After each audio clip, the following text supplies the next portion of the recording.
Assalamualaikum warahmatullahi wabarakatuh. Perkenalkan, nama saya Intan Adriana Putri dengan nomor pokok mahasiswa 2121211020 dari kelas 2A. Pada kesempatan kali ini, saya akan menuntaskan tugas dari apresiasi prosa fiksi untuk menganalisis novel Stadion Hijau dalam kesusastraan Indonesia dengan apresiasi langsung dan apresiasi tidak langsung. Novel Stadion Hijau merupakan novel karya Mas Marco Kartodikromo. Sebelumnya di sini saya akan menjelaskan sedikit biografi dari Mas Marco Kartodikromo. Mas Marco Kartodikromo merupakan seorang penulis novel terbitan di luar Balai Pustaka. Ia lahir di Cepu pada tahun 1890 dan meninggal di Bovendigul, Papua 18 Maret 1932. Ia berasal dari keluarga priai rendahan, dan ia digolongkan sebagai salah seorang penulis bacaan liar, yakni sebuah jenis bacaan yang diterbitkan di luar Balai Pustaka atau sebagai penerbit resmi pemerintah Belanda.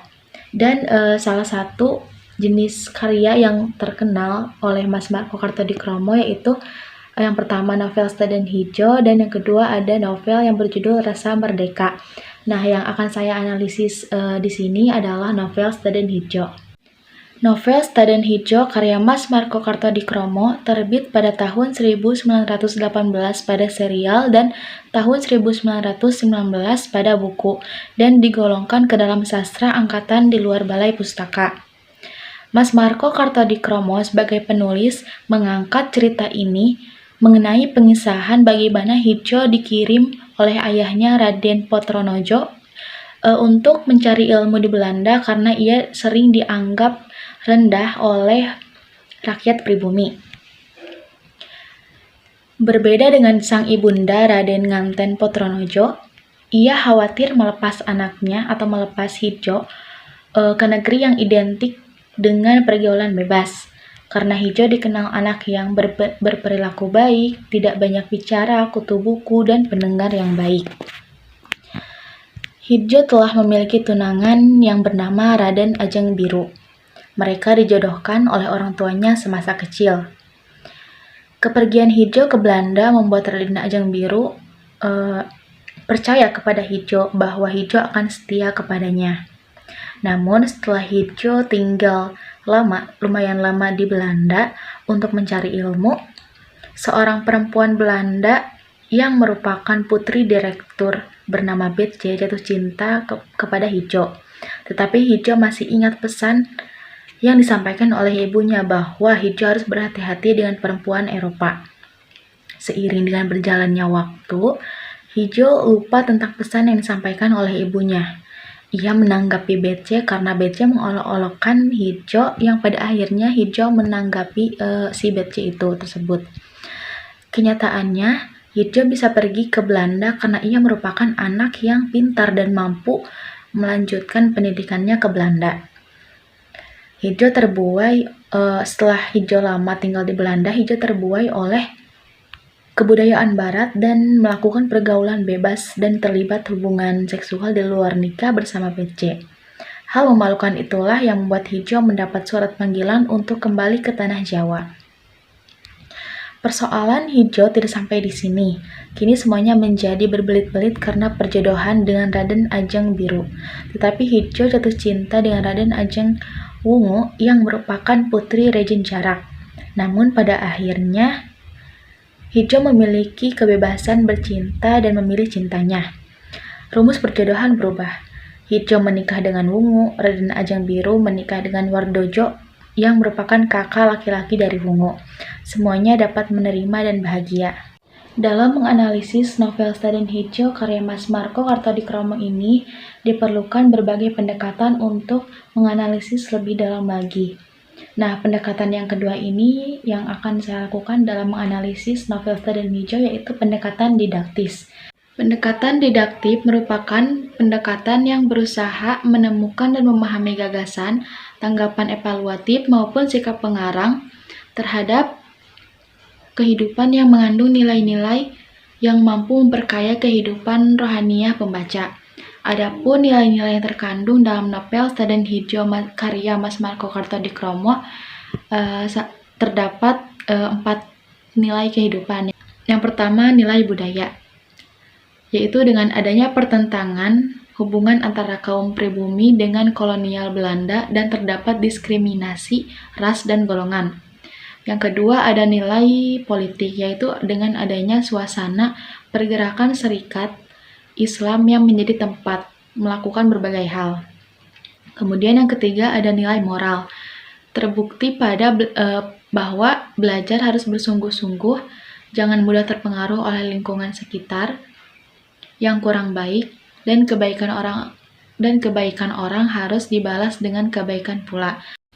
Kemudian yang terakhir ada nilai pendidikan.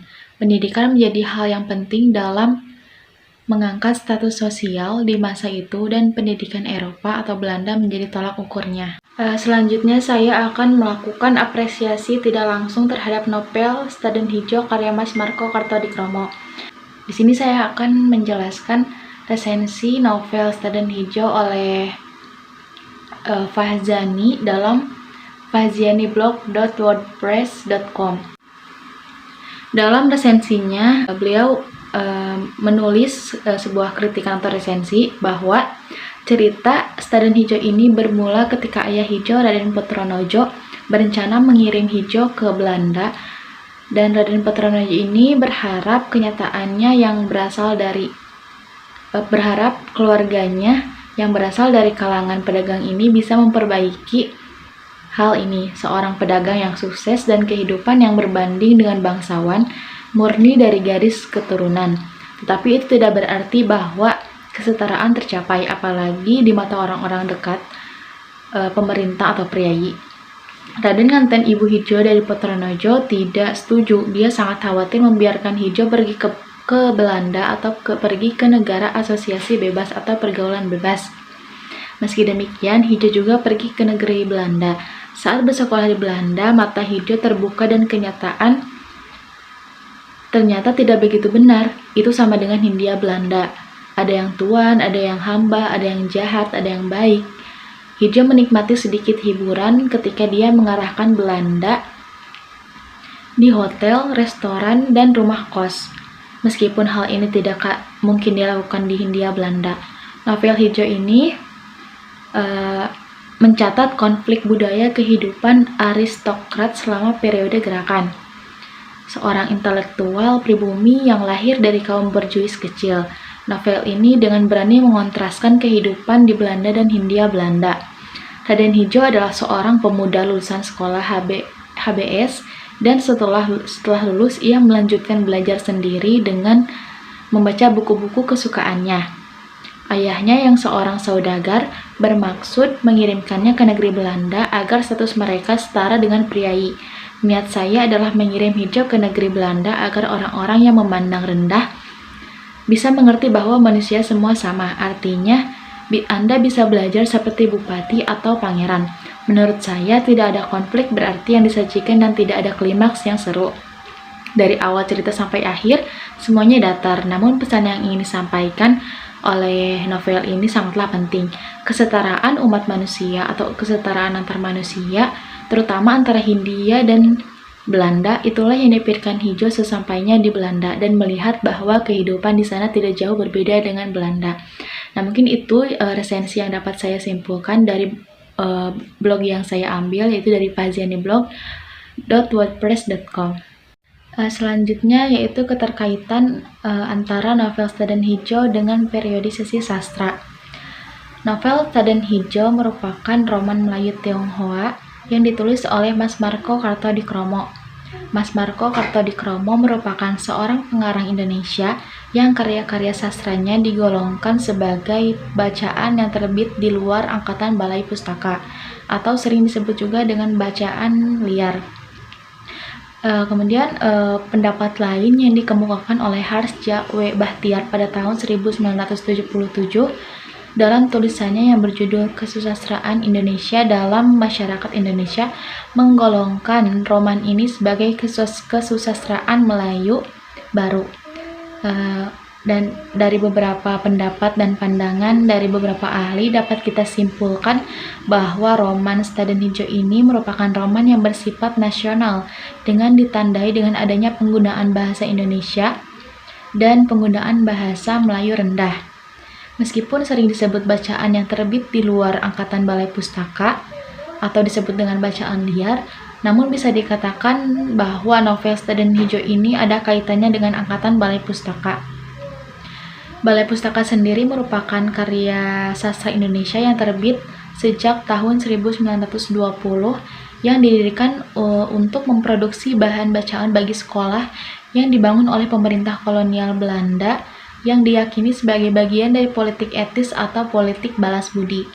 Keterkaitan antara hubungan novel Stadion Hijau dengan angkatan Balai Pustaka dapat kita lihat dan dapat kita ketahui dari penjelasan di atas bahwa pada novel Stadion Hijau menggunakan bahasa Indonesia dan bahasa Melayu rendah.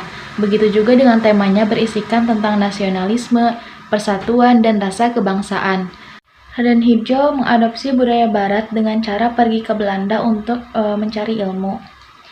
Dan di sana mendapatkan gelar insinyur. Motivasi keluarga Hijau menyekolahkan anaknya ke Belanda agar keluarga mereka yang merupakan pedagang tidak direndahkan oleh masyarakat pribumi lainnya yang bekerja pada pemerintah Belanda. Selama Hijau belajar di Belanda, Hijau mendirikan sebuah pergerakan kebangsaan bernama Serikat Islam yang bertujuan untuk melawan kolonialisme Belanda.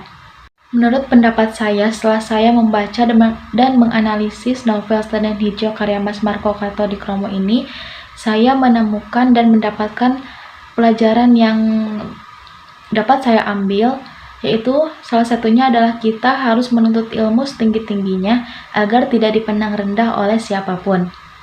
Dan kita juga harus menghindari pergaulan bebas meskipun kita berada dalam lingkungan yang tidak baik.